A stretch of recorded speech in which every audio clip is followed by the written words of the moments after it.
The chairman of the SEC recently made it official. Hi there, lovely individuals, greetings, moneymakers. I would like to discuss the cryptocurrency industry with you all. We can examine a few signs that may or may not indicate that we are at the peak of the parabolic run. We will discuss that. Additionally, we'll discuss some Trump and tariff news that may worry some folks worldwide.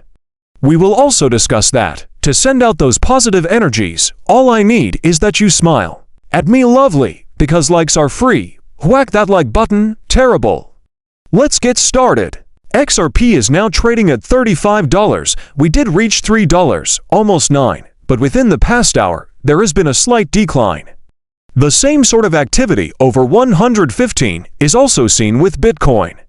Ethereum has also retreated after rising all the way to 3,700. The S&P 500 is likewise performing nicely, although as you can see, there has been a pullback of this nature throughout the past hour. Thus, it is taking place across the market. I'll show you this Trump tweet in a moment, and it might be related to it. However, we must keep in mind that we saw that I wanted to start with this after we pumped so well in the previous weeks. Right, the rankings of the Coinbase and Robinhood app stores are getting worse every day. Both of these surged in the first few days of last month, peaking on July 18th at number 100 for Robinhood and 63 for Coinbase. We turn around and examine where XRP was on July 18th. I believe it was the day that XRP reached its first all-time high of 360 and change. It has been declining ever since. This occurred immediately following a notable rally in XRP and Ethereum, correct? For the majority of coins, the momentum has paused and diminished. The market continues to struggle to hold retail attention for longer than a few weeks at a time. If you go, I noticed a channel that started discussing XRP all of a sudden, and right here it was suddenly gaining 50,000, 70,000, and 90,000 views, right? And now it's dropping back down, like 3,000 to 1,000. I'm not sure if it was the algorithm alone that was pushing it, or if they unexpectedly discovered retail and tried the channel before deciding they didn't like it. My opinions, you know, have somewhat, but not much, diminished. Perhaps I was receiving 100 to 11,000 views each week, but now we're at 70 to 80,000 to 90,000 views per day. Therefore, the drop-off is not that great. I believe that a large portion of my audience consists of people who, you know, didn't just show up and are still watching. By the way, I truly appreciate you all, and that you keep returning to even if you are aware that the market may occasionally be reversing slightly. You do this to receive your daily fix of the best and most recent news. So thank you very much. As always, I will never advise you to purchase, sell, or hold. Extremely crucial to keep in mind, as I have no idea what will actually occur. I'm not sure what Trump will say. I have no idea what the Fed will do. Well, that's crucial, and it's never, ever financial advice. Always conduct your own research before making an investment. Additionally, keep in mind that I will never message you on social media to ask you to send me money or join up for anything. They are con artists. Please, please, use extreme caution when you're out there. So, if we go back, there have been some Trump-related incidents. Trump said that he is increasing tariffs on India because they don't give a damn about the number of people Russia is abusing in Ukraine. Thus, this might lead to some geopolitical tensions, and we know that happens when markets are unsure of the precise circumstances.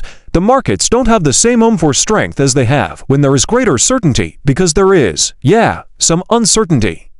Correct. However, we did receive news on the European Union. The children were yelling at each other. So we had to stop for a moment. In order to facilitate trade negotiations with President Trump, the European Union will postpone the scheduled U.S. tariffs for 6 months. It appears that the European Union is taking a step back and saying, all right, we're going to talk and we're going to try to, find a solution instead of imposing those tariffs. They are now approaching the table because, in my opinion, they believe Trump would compromise, but he hasn't. That would be excellent for the markets, but when you have this, it raises questions, so the good and the bad are known. As the yin and the yang, we observed that the market did, in fact, rebound from the gap. As a result, we had the gap closed, which was having an impact on the market. As you can see, we have closed the gap and are now rising above it. This is crucial, and we may now attempt to depart in an attempt to regain the previously reached levels above it. It all begins with the RECRA of 116, which is the top of the newly filled daily gap. That was the upper right, and we haven't filled it yet. We still haven't reached 116. As you can see, we reached 15,696 earlier today. Therefore, once more, I will be keeping an eye on that to see if we can overcome it. One may argue that we may be returning to the upward trend we were experiencing. Let's see.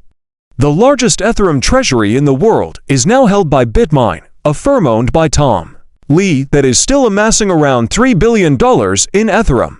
Thus, Tom is still fully committed to Ethereum at this time. Very intriguing. And according to Marlin, this signal flashes just once every cycle. The 3-week MACD Golden Cross was just generated by the Ethereum Bitcoin graph pair. The last time was in 2020, just before Ethereum overtook Bitcoin. Ethereum is more scalable, leaner, and institution-backed this time. The reversal is not yet complete. This confirms it. Let's see. Once more, I'm not sure. This is what Marilyn is saying. We are witnessing some positive momentum for Ethereum, but just because something happened in the past doesn't mean it will happen again. As I mentioned in the video earlier today, Ethereum has only increased by 14 times since 2017, whereas Bitcoin and XRP have increased by 35 and 16 times, respectively. Over the course of the last year or so, Bitcoin has surpassed Ethereum. The question now is whether Ethereum will cause altcoins to catch up. Will the altcoin season begin? You know, we're getting closer and closer. As you can see, it has been rising here while falling. We had already plummeted to 39 from 59. We're back at 49 now. In December of last year, we were at 84 to 88. Correct. It will be intriguing to observe if we can return to these levels. Keep in mind that a lot of assets haven't even returned to their December levels. Though many assets are still far from where they were in December. You know, XRP is essentially even higher than where it was at the beginning of December, and not where it was in January.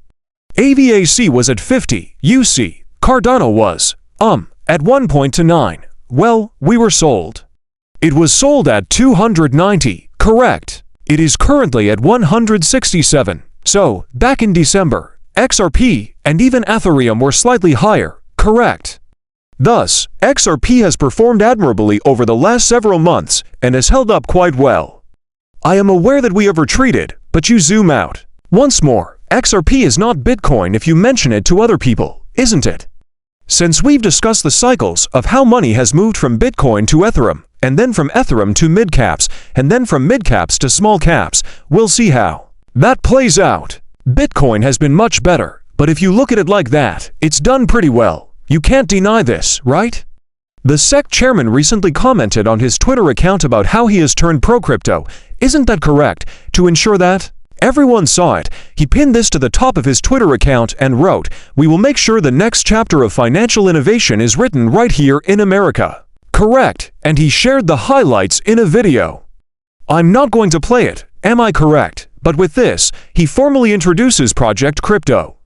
He is sharing this on his Twitter account for everyone to see, but I don't want to get demonetized just because there is music here.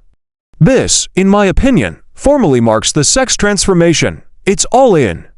Stuart Alderati, the CLO and Chief Legal Officer of Ripple, is also visible.